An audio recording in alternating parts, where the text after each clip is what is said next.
Man, this vlog's gonna be way crappier than the previous one because I don't have a script. Again, I'm writing other things right now. I don't really have the time to write a script. And also because I'm not gonna really have time to edit this at all, really. I mean, I'm just really gonna be splicing clips together. Jump cut. Look at how foggy it is.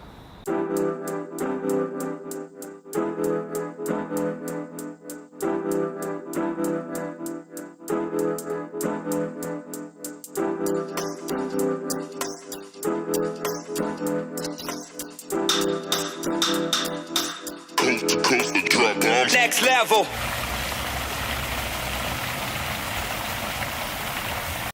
So I'm headed to Pittsburgh this weekend, which is exciting because I love Pittsburgh. It's kind of like my second home.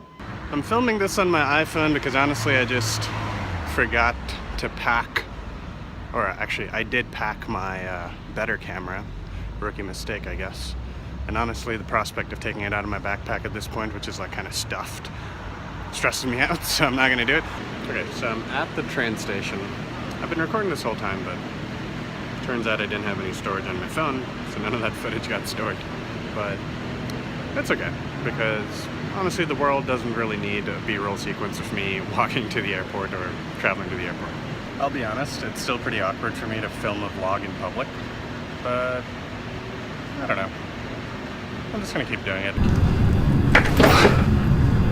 So this is kind of a special experience for me at an airport because I typically have never been inside a lounge. This is like the first time I'm ever doing it. I get this nice private lounge to myself where I can do some work and stuff. And also it gives me an opportunity to vlog without it being awkward because, again, it's still kind of awkward for me to vlog out in public. Still kind of speaking a little bit low though because I think people are trying to nap in the room next door, so I'm trying not to be too loud. Traveling is like such a breeze now compared to like 4 years ago, I remember, when I was just like sleeping on the floor at the Pittsburgh International Airport. But yeah, I'm headed to Pittsburgh this weekend, so I'm excited to go back, see all my old friends. But more importantly, I really got to get work done this weekend because next Friday is one of my biggest deadlines of the entire year. It's CHI, it's a conference on human-computer interaction. It's super huge, super fun, super stressful at this time of the year. The thing that a lot of people who aren't academics may not know is that basically the currency that matters the most in academia is the scholarship you produce in the form of papers. And in the field that I'm in, which is a subfield of computer science, human-computer interaction, that currency is most valuable if you can get your scholarship, if you can get your papers into top-tier conferences, right? And CHI is one of the top-tier conferences of our field.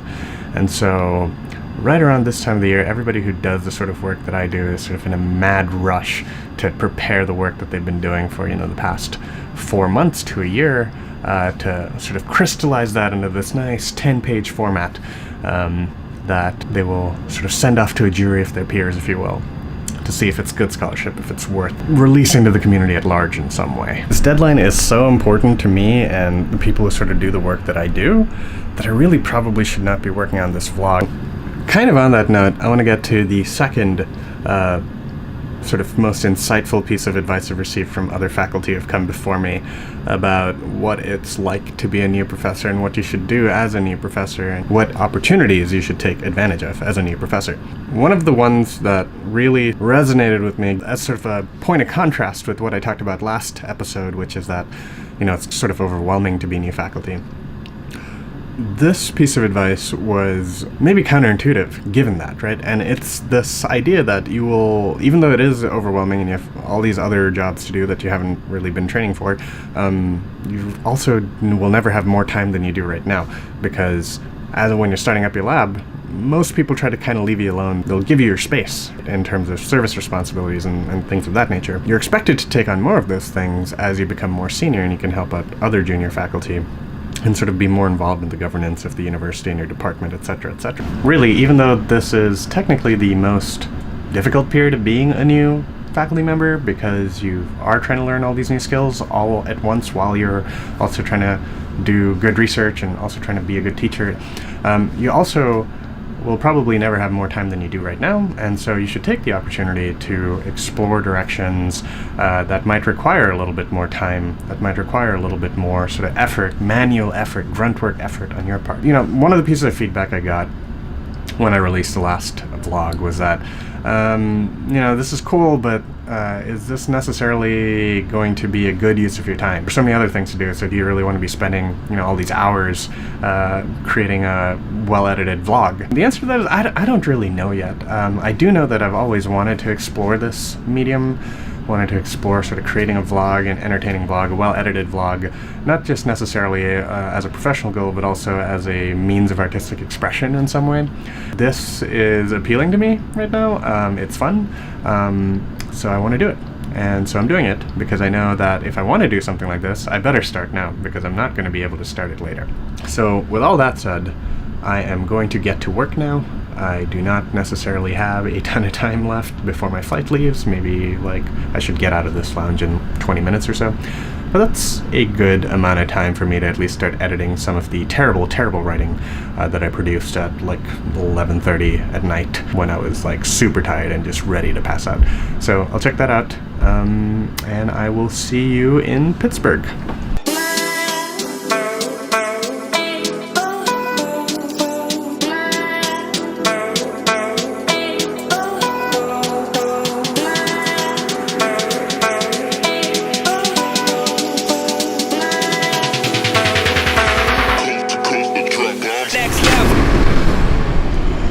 The sun is just blazing here in Pittsburgh. A lot of people don't seem to understand that. Yeah, Atlanta's hot, the South's hot, but it gets just as hot up here, man. And they're not as prepared for it, so there's like almost no shade anywhere. Testing, how does this look? How about this? What does this look like? Alright, so what were we talking about?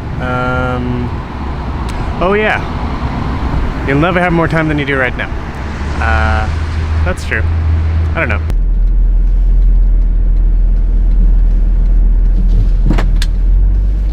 Alright, so there was like no sane place to film that over there because the sun was just so blazing hot, and the weird shade pattern in Pittsburgh was not really, you know, you guys saw it, that weird like leaf pattern of shading and light that I had to deal with over there. And actually this is kind of good because vlogging is kind of awkward, and since I have something to do now, talking might be a little bit easier.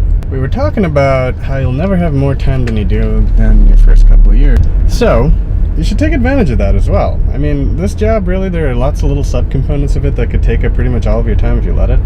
Teaching could be a full-time job, but just research could be a full-time job, right?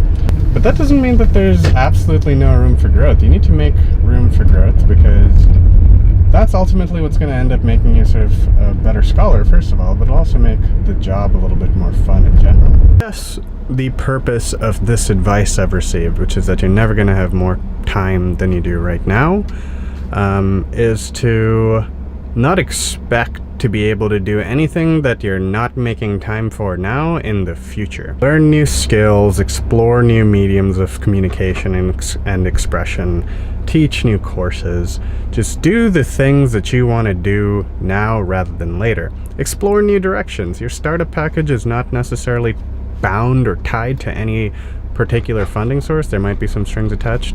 Talk to your department about that. I don't know. Your startup package is so that you can explore new directions without having, you know, a funding agency to be accountable for. Now's the time to truly explore all sorts of things, right? Now's the time to explore whether you want to go a totally different direction with your research. Typically in grad school, we have like a ton of tunnel vision because we're just trying to get out of there at the end, right? And you really have no time to think at sort of you know, like step back and think at a broader scale. This is that time. This is that time you have. Pretty soon you're going to get back into the day-to-day grind of things. Before that happens, make sure that you craft your work life in a way that makes sense to you and in a way that gets you excited to go into work every day. That's why I'm doing this vlog, even though it's incredibly cringy and embarrassing for now. But one day, hopefully, I'm going to get better. I don't know. We'll see.